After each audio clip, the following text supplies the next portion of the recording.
Elden Ring is finally here, boys. I have been waiting for this one since God knows when. Ever since the Dark Souls Trilogy concluded, I have been eager to see From Software's new project. I loved Sekiro to death, which made their latest title, The Elden Ring, all the more enthralling. And surprisingly, we saw a new trailer for the game at the 2021 Summer Game Fest. And I have to say, I'll make sure to do a much more analytical video in the future. But for now, here are my first impressions of the game.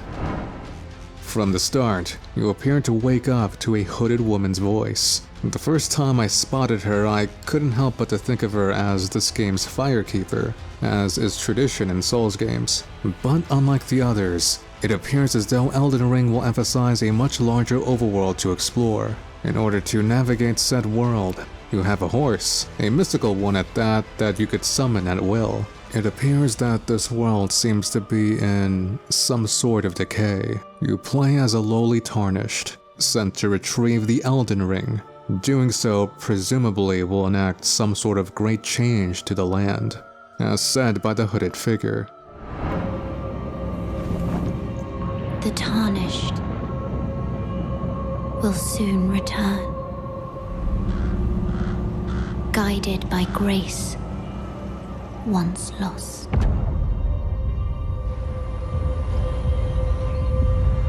The Golden Order is broken to its core. They will fight, and they will die in an unending curse.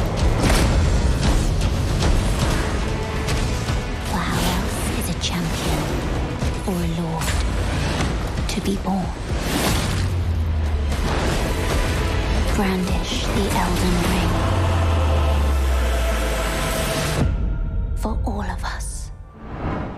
It appears as though the beings known as the Tarnished rose as a result of the breaking of this Golden Order. What exactly does this mean? I am not completely sure. Perhaps the scenery can provide some clarification. Within the trailer, you see this giant glowing tree, which strikes some sort of resemblance to Yggdrasil, the World Tree, in which within Norse mythology its roots connect to the underworld, the land of the giants, and the home of the gods. If so, is this tree somehow connected to the Elden Ring? Will the Tarnished traverse said roots? This also brings the question of what exactly happened to this world. Castles are in ruins, infrastructure is in decay, and monsters roam. It appears as though the land just came out of some great war. Well, I suspect we won't get solid answers until the game's release, but we can make some educated guesses, in which unknown figures state, Foul tarnished, in search of the Elden Ring, emboldened by the flame of ambition. Someone must extinguish thy flame. Well, a lowly tarnished, playing as a lord, I command thee now! So does this mean those that stand in opposition to the Tarnished acquiring the Elden Ring do so for some complex reason, in which they state that the Tarnished are emboldened by a flame of ambition? If that is true, then what does obtaining the Elden Ring actually do?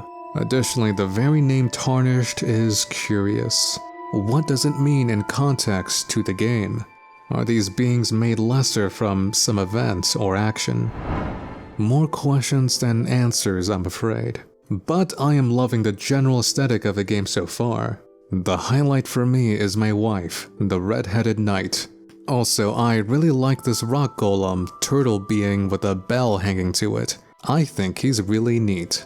As for the gameplay side of things, I can definitely see some elements from previous From Software entries, such as Sekiro, Bloodnorne, and of course Dark Souls. I'm curious to see how they will integrate with your horse and how in-depth horseback gameplay will be. Seeing that your horse can scale up a whole mountain, I am excited to see how it will turn out. It also appears Elden Ring places some sort of emphasis on summoning.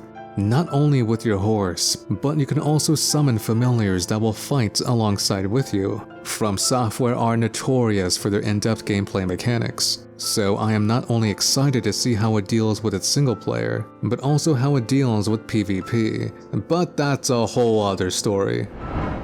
Another From Software staple are the bosses, and Elden Ring is no exception. To the nameless king with a red edgy sword, a dragon that wields lightning bolts, my wife, this thing with an axe, a giant knight, and who knows what else. Suffice it to say, I'm ready to brandish the Elden Ring. The game is coming out on January 21st of next year, and you bet I'll be covering it every step of the way.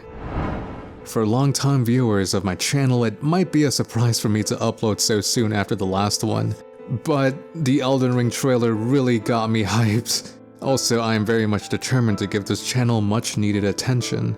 I will get to work on a much more comprehensive look for Elden Ring, so stay tuned for that. Plus, a bunch of other goodies are bound to be revealed at this year's E3. I will be covering some noteworthy stuff from the event. Can't wait to see what more comes out. If you want to see Night Owl continue on, donating as little as $1 over in Patreon will honestly go a long way. If not, liking and commenting also helps a great deal. But it is about that time again. Regardless of what happens, have a wonderful rest of the day or night, and have a damn good one.